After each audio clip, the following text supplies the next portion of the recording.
Imagine a narrow stretch of ocean so critical that if it shuts down for even a few days, the entire global economy starts to panic.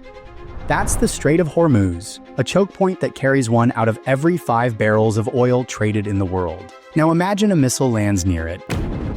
Right now, rising tensions between Iran and Israel aren't just triggering military alerts. They're sending shockwaves through oil markets, global trade, and even the tech supply chain. And while the headlines focus on airstrikes and political speeches, there's a different kind of battle being fought.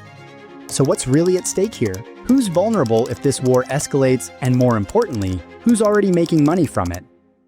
Let's start with the Strait of Hormuz. It's just 21 miles wide, but every day, around 20% of the world's oil and a quarter of its liquefied natural gas passes through it. If it's blocked, or even threatened, the consequences go global. Oil prices spike, shipping routes get disrupted, insurance costs go up, and the ripple effects hit everything, from fuel prices in Europe, to electricity costs in India, to the price of imported goods across Africa. This isn't just a regional tension, it's a pressure point for the entire global economy.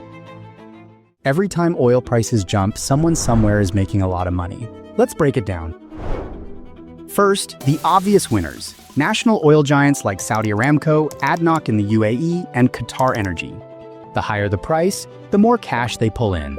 Simple math. Then you've got the American shale producers. When prices are high, they ramp up production and sell fast. No OPEC coordination needed. But the ones who really thrive in moments like this, they're the commodity traders. Names like Vitol, Glencore, and Trafigura. These guys don't produce oil, they move it. And volatility is where they thrive. For them, chaos isn't a crisis, it's a business model. In one previous conflict, Glencore made over $5 billion in trading profits. Not from oil wells, but from spreadsheets and timing.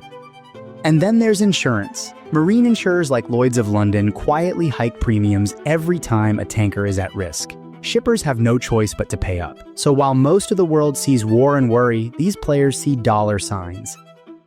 Conflict in the Gulf means companies need a plan B, fast. Shipping giants like Maersk and COSCO are rerouting their fleets, avoiding risky waters, and charging higher rates. That creates new winners in logistics. Ports in India, like Mundra and JNPT, suddenly become more valuable as safer alternatives.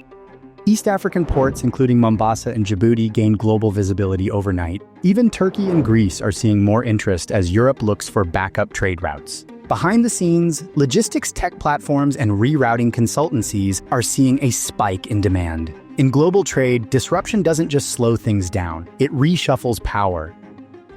This story isn't just about oil, it's about the industries downstream, especially tech.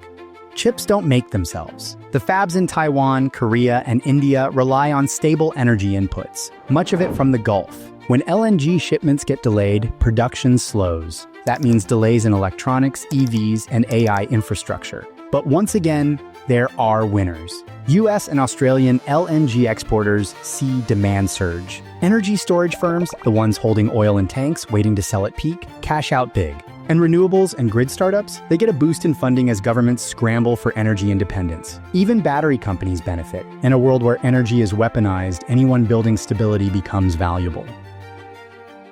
Now let's talk about the most obvious business in war, weapons. Israel's defense companies like Elbit Systems, Rafael, and Israel Aerospace Industries are global suppliers. From drones to missile defense systems, every new order adds millions to their bottom line. And it's not just local. These firms export to dozens of countries, especially after showing their systems work in real conflict. Then there's the US defense industry. Raytheon, Lockheed Martin, Northrop Grumman, all ready to supply allies or restock inventories. But today's warfare isn't just kinetic, it's digital. Cybersecurity firms are seeing a spike in demand as governments and companies brace for attacks on banks, infrastructure, and data centers. From bombs to bytes, war is a full-stack business. But what happens outside the immediate conflict zone? Let's look at India first. It gets more than 80% of its oil from the Gulf. So a war here means rising energy bills, inflation, and pressure on its import-heavy economy.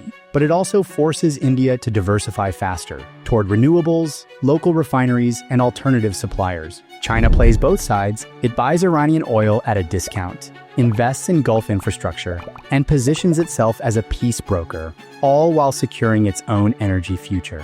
Africa, as always, feels the secondhand shock. higher import costs, delays on goods, rising inflation, but oil exporting nations like Nigeria or Angola could actually benefit if they can handle the increased demand. So let's recap. A missile strike in the Gulf affects gas prices in Berlin, chip production in Taipei, and port traffic in Mombasa. It boosts profits for oil giants, traders, defense firms, shipping companies, and cybersecurity vendors. Meanwhile, ordinary people face higher costs, more uncertainty, and headlines full of fear. But in boardrooms from Geneva to Houston to Tel Aviv, this isn't chaos, it's strategy. Because in the end, war isn't just about armies or politics, it's about margins. And whoever controls the disruption controls the profits.